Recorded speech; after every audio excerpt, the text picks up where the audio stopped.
नमस्कार दोस्तों।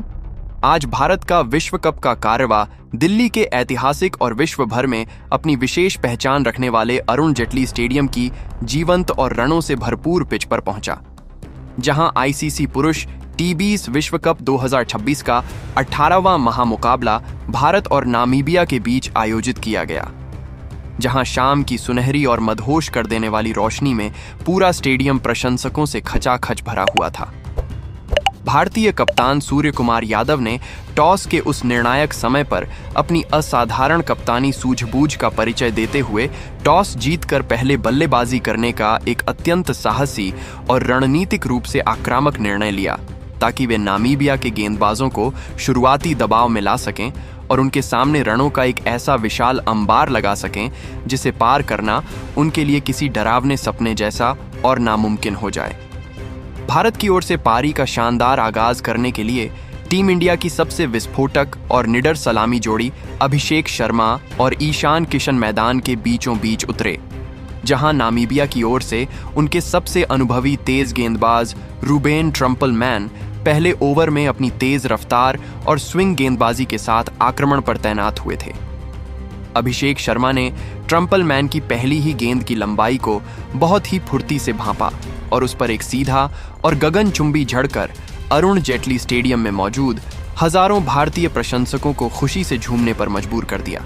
और मैच की पहली ही गेंद पर अपने विनाशकारी इरादे पूरी तरह साफ कर दिए। भारतीय टीम की बल्लेबाजी आज अरुण जेटली स्टेडियम की उस ऐतिहासिक पिच पर एक अलग ही अलौकिक और अविश्वसनीय स्तर पर चल रही थी, जहां मैदान के हर संभव कोने में केवल और केवल भारतीय बल्लेबाजों का ही एक चित्रराज दिखाई दे रहा था। टीम इंडिया के युवा और बेहद आक्रामक सलामी बल्लेबाज अभिषेक शर्मा ने क्रीज पर कदम रखते ही नामीबियाई गेंदबाजों की जैसे बखिया उधेड़ना शुरू कर दिया और उनके आत्मविश्वास को पूरी तरह से चकनाचूर करते हुए मात्र 25 गेंदों पर अपना एक ऐतिहासिक और बिजली की रफ्तार वाला अर्धशतक पूरा किया। अभिषेक शर्मा अपनी इस प्रचंड लय को और भी खतरनाक स्तर पर ले गए, जिसके बाद वह 30 गेंदों पर 65 रनों की एक प्रलयकारी और विनाशकारी पारी खेलकर आउट हो गए। उनकी इस आतिशी पारी में 6 कड़क चौके और 5 शानदार गगनचुंबी शामिल थे,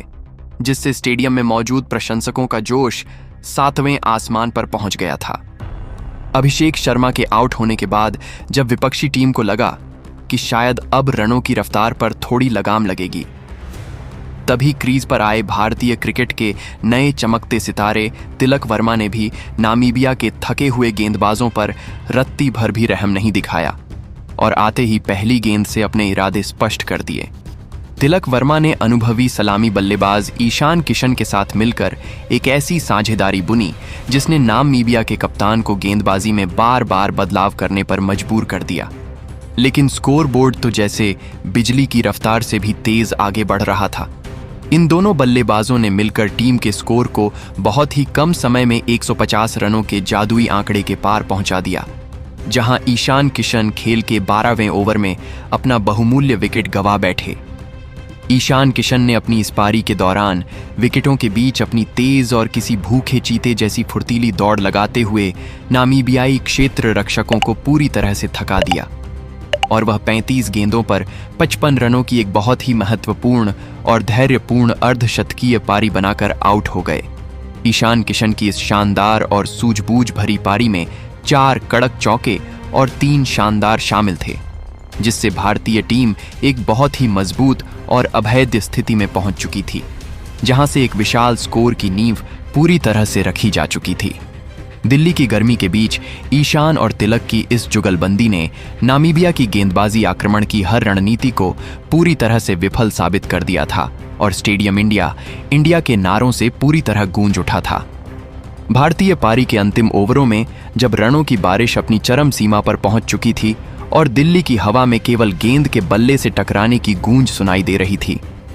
तब भारतीय कप्तान सूर्य कुमार यादव और नए युग के महान फिनिशर रिंकू सिंह की जोड़ी ने मैदान के बीचों बीच कदम रखा। इन दोनों बल्लेबाजों ने नामीबिया के थके हुए और पस्त हो चुके गेंदबाजों का जैसे कत्लेआम करना शुरू कर दिया और मैदान के हर संभव और असंभव कोने में बाउंड्री की एक ऐसी भीषण और प्रलयकारी बौछार कर दी जिसे देख विपक्षी टीम के कप्तान और क्षेत्र रक्षकों के हौसले पूरी तरह पस्त और धराशायी हो गए। स्टेडियम का तापमान अब क्रिकेट के रोमांच से उबल रहा